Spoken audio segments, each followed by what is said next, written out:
Office में manager ने हालत ख़राब कर रखी है। जॉब छोड़ के अपना बिजनेस करना है। कम से कम अपनी मर्जी का मालिक तो रहूँगा। ये रोज़ रोज़ की चिक चिक से तंग आ चुका हूँ। ब्रेकअप कर लेता हूँ, कम से कम अपनी फ्रीडम तो एंजॉय करूँगा। Now I am sure life के ऐसे ही किसी जंक्शन पे कभी ना कभी आपने खुद को भी पाया होगा। Because remember, life is but a sum of good and bad decisions. So I'm guessing you understand the importance of these decisions that you take and the kind of impact they can have in your life. However, most decisions in life that matter are literal manifestations of आगे खाई पीछे कुआं.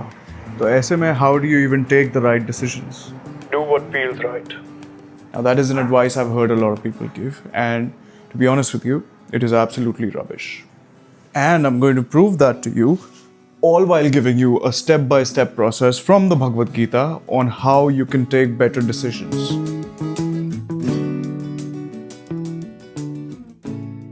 ये पूरा decision making का process simplify करने का तरीका भगवान ने गीता के एक ही श्लोक में दिया है. But we'll talk about that later. For now, I want you to think about the Ramayana. कभी सोचा है क्या होता अगर विभीषण अपने भाई को, अपने राज्य को, आराम ऐश को त्याग कर भगवान राम की तरफ नहीं आते तो क्या होता? अगर Vibhishan hadn't done what was right and kept on doing what felt easy, then things could have turned out quite differently. Vibhishan ने भगवान राम को रावण के वरदान के बारे में बताया, उसके मिलिट्री सीक्रेट्स दिए, उनकी लिमिटेशंस बताई. All of that because Vibhishan को अपने धर्म के प्रति पूरी क्लैरिटी थी. और ऐसा भी नहीं है कि विभीषण ने युद्ध के डर से साइड बदल ली थी. उन्होंने तो समझाने की भी बहुत कोशिश करी थी अपने भाई को कि अभी भी समय है, आप माँ सीता को लौटाइए और भगवान राम से क्षमा मांग लीजिए. ये सब करने के बाद भी जब रावण नहीं मान, उस समय में विभीषण के अंदर की विडंबना को एक बार सोच के देखो. इमेजिन कि एक तरफ आपका घर परिवार सब कुछ है और एक तरफ सही रास्ता है, धर्म का रास्ता है.